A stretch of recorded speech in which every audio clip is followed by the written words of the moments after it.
Assalamualaikum dan selamat sejahtera semua. Cikgu akan meneruskan pengajaran dan pembelajaran pada hari ini bagi tajuk drama Tenang-Tenang Air di Tasik.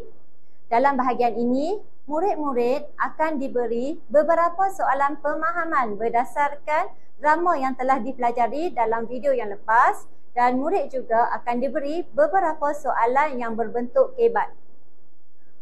Marilah kita bersama-sama membincangkan soalan ini dan cuba menjawab soalan ini bersama-sama.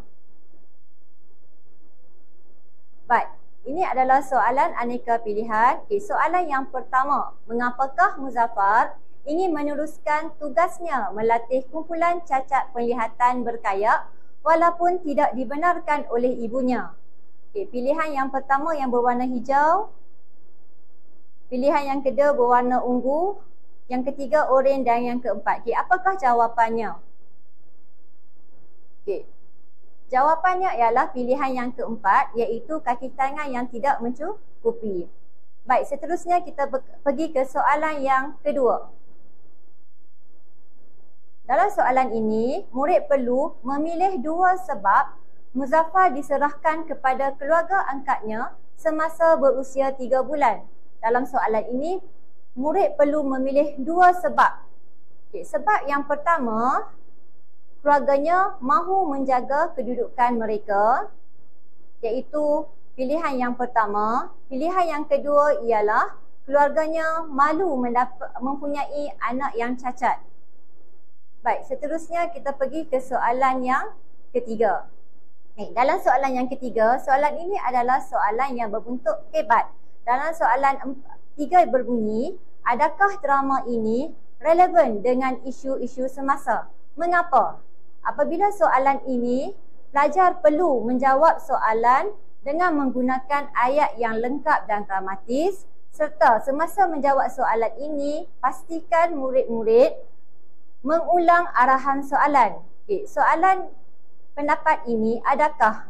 Bila soalan bertanya adakah, murid perlu memulakan jawapan sama ada ya ataupun tidak, kemudian memberikan jawapan sebab. Sebagai contoh, adakah drama ini relevan dengan isu-isu semasa? Pelajar boleh menjawab, ya, drama ini relevan dengan isu-isu semasa kerana isi yang pertama. Untuk isi yang kedua, pastikan murid menulis dalam ayat yang kedua. Sebelum menulis ayat yang kedua, murid perlu menulis terlebih dahulu penanda wacana isi. Baik, soalan yang keempat.